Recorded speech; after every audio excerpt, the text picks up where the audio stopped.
se nos viene segunda vuelta, ya que en nuestra región y además otras 10 no pudieron elegir en primera instancia, ya que no tuvieron el 40% de los votos válidamente emitidos. Queremos detallar todas estas propuestas de los candidatos acá en el Biobío con el director del Departamento de Administración Pública y Ciencia Política, Carlos Umaña. Un gusto. ¿Cómo estás? Que nos pueda acompañar en esta jornada. Buenos días, Constanza. Un agrado nuevamente estar con usted aquí en esta alianza de Mediobec con nuestro Departamento de Administración Pública y Ciencia Política. Expectantes.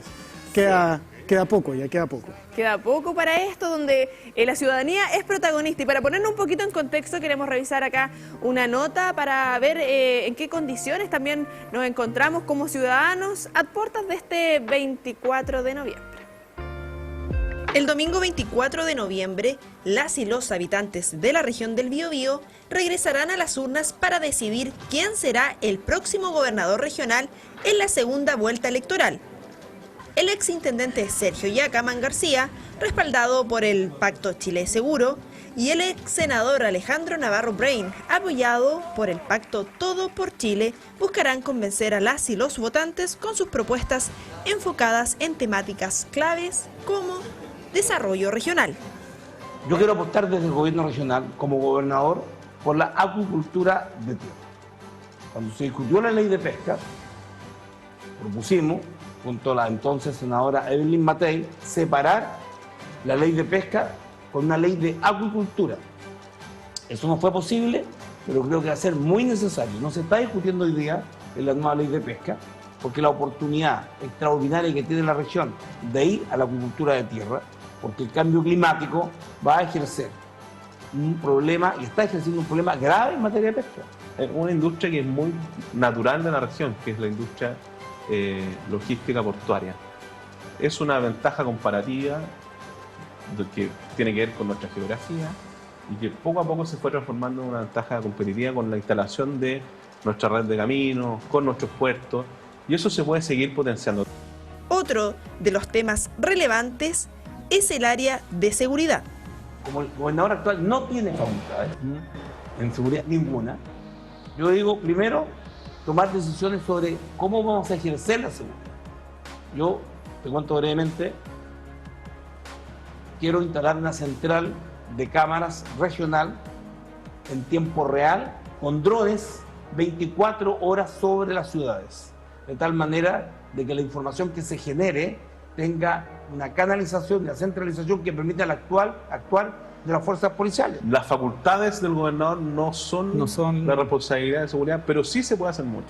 Como te decía, tienes básicamente dos cajas de herramientas. La primera es el rol político, y desde el rol político uno puede levantar la voz para que se aprueben proyectos como la regla de uso de la fuerza, el Ministerio de Seguridad, la ley de inteligencia.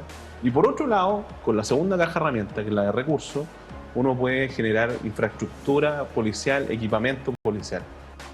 En las elecciones pasadas, solo 5 de las 16 regiones de nuestro país obtuvieron resultados, ya que sus candidatos obtuvieron más del 40% de los votos válidamente emitidos.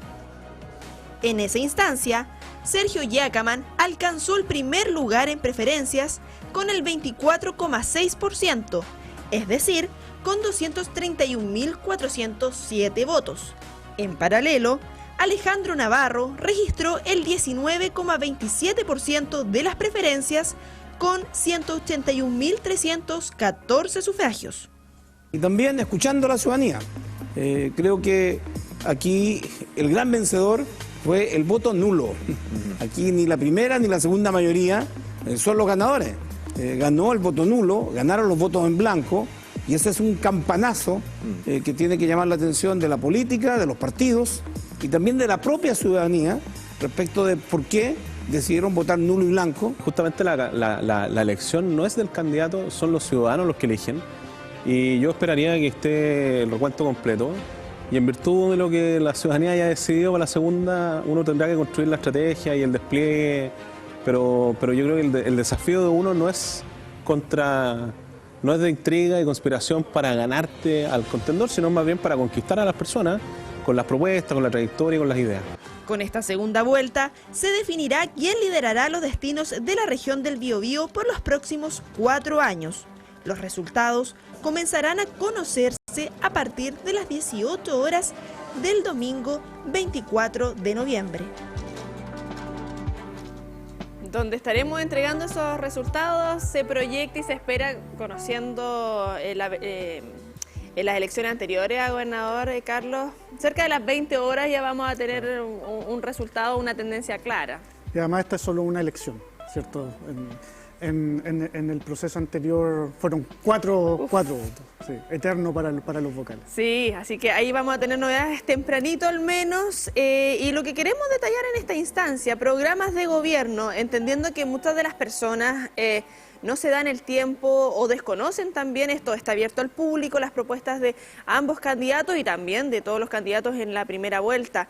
Una temática transversal y que estuvimos viendo en estas conversaciones, además como medios UDEC, es la transparencia. Con lo cuestionado que han estado las instituciones y en particular el gobierno regional del Biobío. Bueno, así es. Parece transversal eso no solo en los candidatos de segunda vuelta, como lo conversábamos también hace unos minutos, sino también estaban los programas de las candidaturas, ¿cierto?, de todas las que participaron en primera vuelta. Y ahora esto se va reforzando aún más. Y aquí existen distintas orientaciones. Por un lado, el candidato Navarro, con bastante énfasis en control ciudadano, él plantea una oficina de anticorrupción, plantea un control ciudadano directo dentro de su programa, lo detallan así en alguna de sus propuestas, y lo mismo sucede con el candidato Yacaman, ¿cierto? Él en su programa, que es de conocimiento público además, ambos programas, se ha referido mucho a esto de la justificación de los viajes al extranjero, ¿cierto? Está en su programa, de hecho, de manera detallada, cuando son cuestiones que en realidad también la norma ya lo regula, ¿cierto? Una autoridad pública, un funcionario público, cualquiera que sea, no puede solo ir y viajar fuera del país. De hecho, la gobernadora Naranjo en Coquimbo fue destituida, entre otras cuestiones, por eso. Regulación de los viajes, la contratación de familiares, son parte de medidas específicas que Sergio Yacaman releva dentro de su programa. Y por otro lado, las medidas planteadas por Alejandro Navarro, que tienen que ver con este control ciudadano, con establecer un sistema de auditoría externa, por fortalecer la institucionalidad del GORE a través de la creación de una oficina de anticorrupción, parecen ser como los ejes en esta materia. Hay que decir, y esto para que la ciudadanía también, ¿cierto?, conozca cómo funcionan los GORE. Dentro de la estructura de los GORE existe una unidad de control interno, existe un funcionario a cargo de desempeñar labores de control. Y las consejeras y consejeros además cumplen el rol fiscalizador. O sea, ¿cierto? El Consejo tiene facultades normativas, resolutivas y fiscalizadoras por norma, pero además existe una unidad de control interno que un funcionario que se escoge por el sistema de alta dirección pública con acuerdo del Consejo, que puede durar solo hasta 5 años y no renovarse en el mismo gobierno regional. Existe este dispositivo administrativo interno. Y fuera de eso, ¿cierto?, los candidatos están planteando estas cuestiones que se relacionan lógicamente con lo sucedido en el caso Convenio y que tiene que ver por un lado con el fortalecimiento institucional, con generar una auditoría externa, un control externo en el caso de Alejandro Navarro, y el programa de Sergio Yacaman trata de hacerse cargo de algunas críticas directas que han habido en la contratación de familiares que salió dentro del caso Convenio, en viajes, y en cómo se adoptan algunas decisiones y transferencias dentro del gobierno regional. Todo lo que ha pasado en este último tiempo y la crisis de confianza que hay de manera transversal, viene a ser un eje también en estas últimas propuestas. En este caso estamos hablando de la segunda vuelta de los gobernadores, pero de las y los candidatos de manera transversal ha sido como un caballito de batalla, por así decirlo. No sé si años atrás se hablaba tanto de transparencia, las últimas elecciones, no sé, pienso...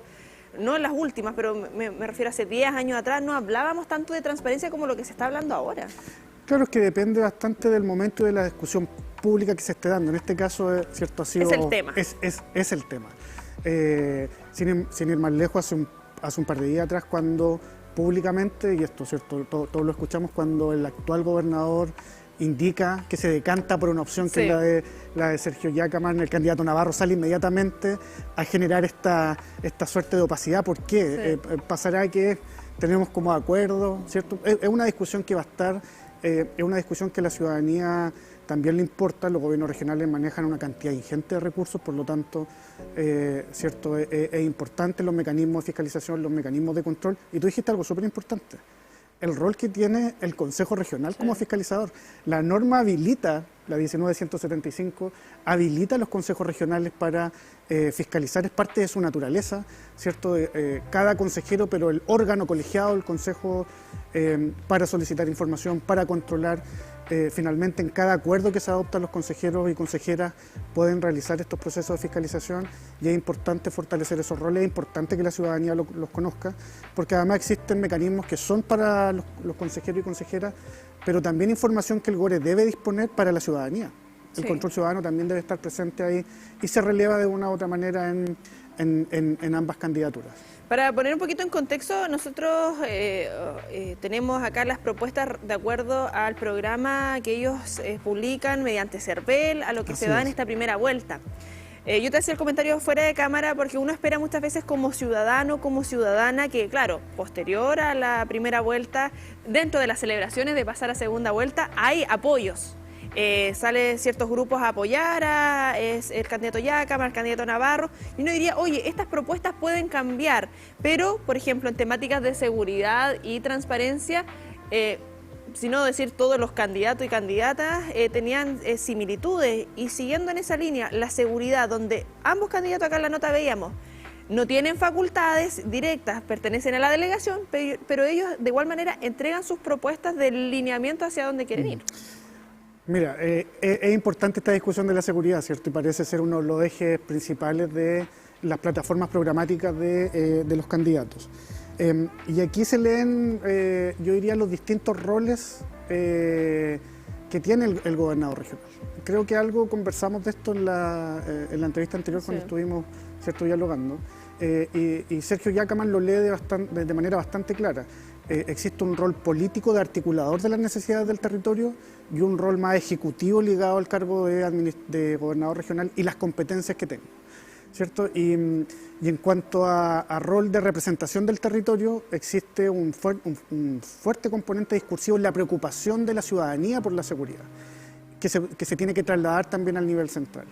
Y en cuanto a medidas, ambos lo han dicho, yo diría que coinciden en algunas cosas. Primero, ¿cierto? Se ha hablado mucho de la instalación de cámaras de televigilancia. 24/7. Claro, y la verdad es que, digámoslo, cuando analizamos los datos vemos que estas son medidas que vienen desde hace mucho tiempo. La Subsecretaría de Prevención del Delito, ¿cierto?, ha avanzado en esto, los municipios y los municipios en asociación con los gobiernos regionales a través de proyectos, pero los municipios han avanzado en esto, a veces de manera precaria porque no tienen los recursos disponibles para aquello, pero lo han hecho. Ambas candidaturas hablan como medida, ¿cierto?, estrella el tema de las cámaras de televigilancia. Recuerdo en el programa de Alejandro Navarro una medida bien concreta que tiene que ver con posibilitar una cárcel de alta seguridad. A mí me llamó la atención esa medida, fundamentalmente por lo que significa, primero, fijar en algún territorio una cárcel. Yo diría, ahí hay una... que está haciendo disputa en la región metropolitana. Claro, cuando vamos, ¿qué comuna quiere tener una cárcel? Pero es una medida que está ahí que tiene que ver también con la dimensión de seguridad que plantea el programa. Cámara de televigilancia, cárcel, control aduanero, ¿cierto?, un escáner, recuerdo, dentro de las medidas que plantea Alejandro Navarro. Y Sergio Jácama, por su lado, ¿cierto?, puntualizó en esto de las cámaras de televigilancia 24/7, el uso de inteligencia artificial para el control, posibilitar una articulación mayor con los municipios. Ha sido parte de las orientaciones que ha estado planteando la candidatura de Jácama. Porque claro, hemos hablado que las propuestas van en relación también a lo que está en el momento de la ciudadanía, los medios, hay diversas aristas que convergen precisamente en todo esto. Lo que hay con temáticas de también el tema laboral o la producción local, la infraestructura, cómo mejoramos el tema social, considerando que estamos en una región golpeada este año en particular con lo que ocurre con Huachipato, lo que viene ocurriendo hace ya varios años con Lota, que no logra fortalecerse de la mejor manera y aprovechar también los recursos que tenemos. O sea, la región del Biobío, y no es porque seamos de la región del Biobío, una región que es súper rica geográficamente, tenemos costa, tenemos cordillera, tenemos una riqueza natural que hay que aprovecharla y es parte también dentro de estas propuestas, dentro de la infraestructura y de lo que se puede aportar socialmente. Sí, bueno, esa es una discusión relevante que ha estado empujada con mayor intensidad este año a propósito de Huachipato, ¿cierto? Que se ha dado mucho a partir de eso. Y a partir de lo que sucede con Huachipato se ha discutido mucho, ambas candidaturas han planteado este tema de cómo generar procesos de reconversión que no cometan los mismos errores que lo que pasó en Lota. A propósito de lo que tú dices desde Lota, ¿cierto? El carbón y todo eso.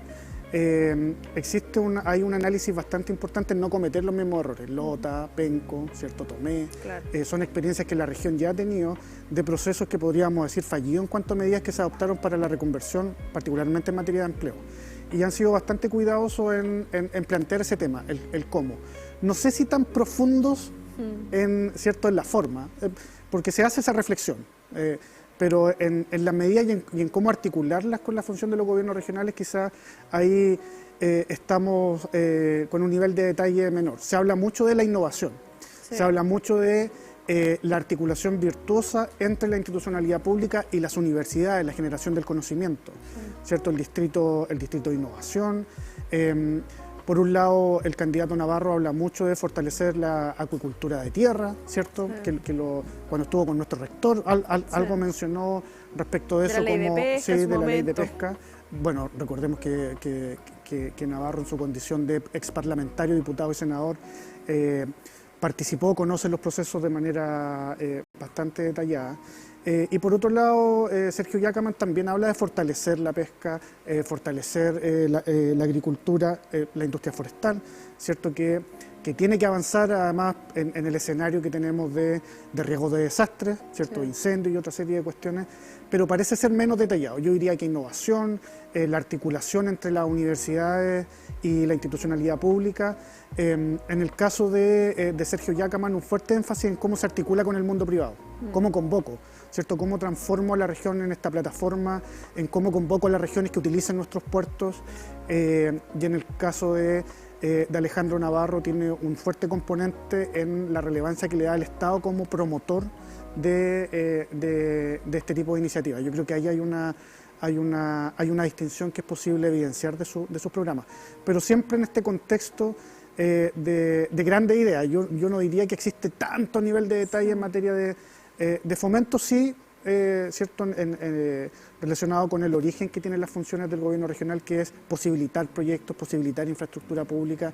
Creo que sí ahí existe mayor nivel de detalle. Y yo rescataría, y esto porque estamos también en la Universidad de Concepción, lo relevante que es la función de las universidades, particularmente las universidades regionales, en el capital humano, en la formación de capital humano, en la generación de conocimiento, innovación, y en cómo se tiene que dar esta articulación, ¿cierto?, entre la institucionalidad pública y las universidades, pensando en las restricciones también que se han dado a propósito del caso convenio. Yo diría que ahí hay un espacio importante de debate. A ver, yo creo que la academia y nosotros en nuestros diversos programas hemos podido dar fe de esto, porque muchas veces el ciudadano a pie, uno dice, oye, pero la academia, ¿qué hace? Bueno, la academia genera la investigación que llega a los tomadores de decisiones finalmente. Acá hemos tenido académicos de EULA, por ejemplo, que han analizado todo lo que hay con el río Biobío, todo lo que hay, por ejemplo, con los incendios forestales, medidas de mitigación que se han estudiado años atrás y que lamentablemente los tomadores de decisiones en su momento no han hecho caso a esta investigación. Por eso es tan importante también ese trabajo mancomunado, y trabajo mancomunado que el gobierno regional debe tener con las universidades, pero también con los municipios, articular las 33 regiones, pensando, por ejemplo, dentro de las últimas avances que se han generado acá en el Biobío con la provincia de Neuquén en Argentina. Ahí se ha estado trabajando también con las comunas aledañas para el tema del turismo, potenciarse. Son lineamientos, por ejemplo, que uno puede esperar también de el candidato que salga electo, pensando en provincia de Biobío, ¿cómo trabajamos? Provincia de Arauco, ¿cómo trabajamos? Provincia de Concepción, ¿cómo trabajamos? Y el descentralizar también esto. Bueno, posibilitar una visión de la región no solo dentro del país es importante, ¿cierto? Y este hermanamiento que se hace de las ciudades, esta búsqueda en el exterior es relevante. Hoy día, si nos dedicamos solo a ejecutar los presupuestos públicos, ¿cierto? Eso no va a solucionar ni a solventar todas las necesidades que tiene la ciudadanía. Yo diría que esa es una función relevante, más allá de las condiciones jurídicas, de cómo los gobiernos regionales establecen vínculos con otros estados o otras ciudades. El sacar la región hacia afuera es relevante. Es posible que los gobiernos regionales lo hayan hecho. Bueno, tú bien lo mencionaste, no solo Neuquén, hay misiones reiteradas que se han hecho a China, ¿cierto?, como nuestro principal socio También. comercial, y eso es muy importante. Ahora, la articulación con las 33 comunas es de particular interés, sobre todo para los territorios que están en la periferia y que cuesta más articular inversión pública, ¿cierto? Y esto también lo conversamos hace algunas semanas atrás. Hay lugares donde, por sus características territoriales, si no es el Estado, si no es el gobierno regional, si no es el municipio, el mercado, el privado no va a intervenir. Y ahí la articulación que hace el gobierno regional con los municipios es muy relevante en la generación de iniciativas de inversión y el financiamiento. Cuando uno ve el comportamiento o cómo se ha dado la segunda vuelta, pareciera ser que el candidato Yacaman ha buscado públicamente generar esa articulación con los municipios. De hecho, tuvo algunos encuentros con alcaldes electos, ¿cierto?, relevando un poco el cómo se da esa dinámica. Ahora, eso también puede ser porque salieron electos alcaldes quizás más de un sector u otro. Lineamiento. Pero pareciera estar ahí y porque existe un nivel de conocimiento de cómo funciona la administración regional. Ahora ahí hay un punto importante que ambos candidatos señalan lo relevante que es articularse a nivel municipal.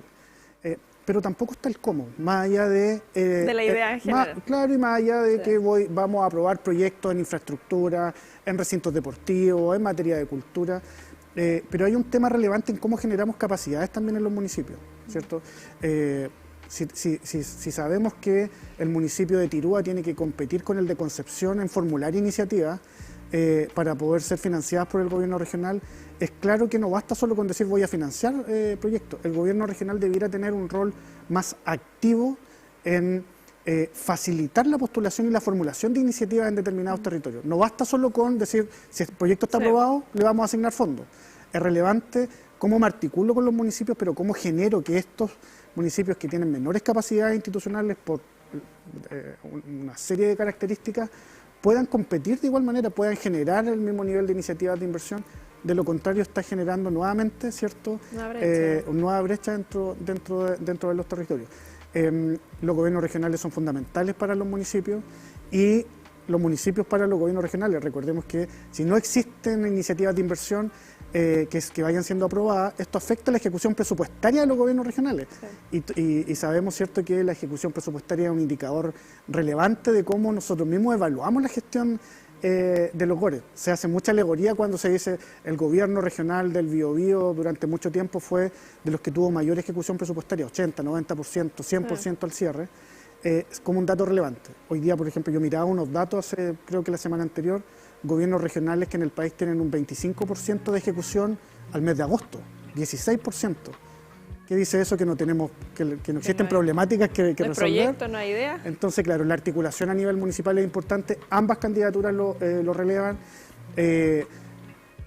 Pareciera ser que Sergio Yacaman ha ido articulando, ¿cierto?, con alcaldes electos que se vio, pero Alejandro Navarro también ha puesto eso sobre la mesa, el cómo apoyamos ciertos territorios, el cómo fortalecemos estos territorios a través de la articulación de iniciativas de inversión y por lo tanto una discusión que está ahí. Sí. Para cerrar, ahí dentro de las propuestas también relevantes, ir redondeando esto, porque hemos hablado de transparencia, probidad, hemos hablado de seguridad, de la articulación, y para ir dejando este mensaje final también a la ciudadanía respecto a todas estas propuestas que hemos comentado y que quedan más todavía por analizar. A ver, tú dijiste algo bien interesante, que es cómo se van plegando las otras candidaturas a los candidatos de segunda vuelta, ¿cierto? Y si lo analizamos desde el punto de vista programático, y ya lo dijimos también en un primer momento dentro de la conversación, la oferta programática era bastante similar en general. Y eso tiene un vínculo con lo que sucede, con cuáles son las preocupaciones en este momento de la ciudadanía. Pareciera que en la grande idea se conecta. Existe una preocupación por la transparencia, está presente en ambos programas. Hay una preocupación importante por la movilidad, por el transporte. Hay medidas, está presente también... Ruta 160, que es como el gran... ¿Cierto? Y eso tiene que ver también con el buen vivir de la ciudad. Existe una preocupación, ambos candidatos lo abordan en términos de sus orientaciones programáticas. La infraestructura, el apoyo al microemprendimiento, la reconversión, ¿cierto? El cómo se va tratando estos temas con los territorios. Existe bastante coincidencia más allá de alguna medida u otra. Hablábamos de esta medida del candidato Navarro de la cárcel, ¿cierto? Que como que se diferencia mucho. Pero yo diría que en términos de grandes ideas, las propuestas y estas referencias en general se hacen cargo de algunas de las cuestiones que se han estado tratando en la ciudadanía y difieren en algunas medidas concretas, pero se hacen cargo en general, diría yo, de algunas de las preocupaciones que han estado en el debate. Empleo, vuelvo a insistir, no con tanto detalle, pero eso se va, claro, y eso se va construyendo después los instrumentos de planificación, ¿cierto? Que esperamos también que cualquiera sea el candidato ganador, instrumentos de planificación que representen las voces de los territorios, que involucren la participación de la ciudadanía, creo que va a ser relevante en los próximos 4 años. Por eso es tan importante también estas conversaciones, tan importante que usted se informe para lo que se viene para este 24 de noviembre. Ahí estaremos, obviamente, como medios de llevando la información y estaremos ahí esperando los análisis correspondientes posteriormente, Carlos, que esté muy bien. Igual usted.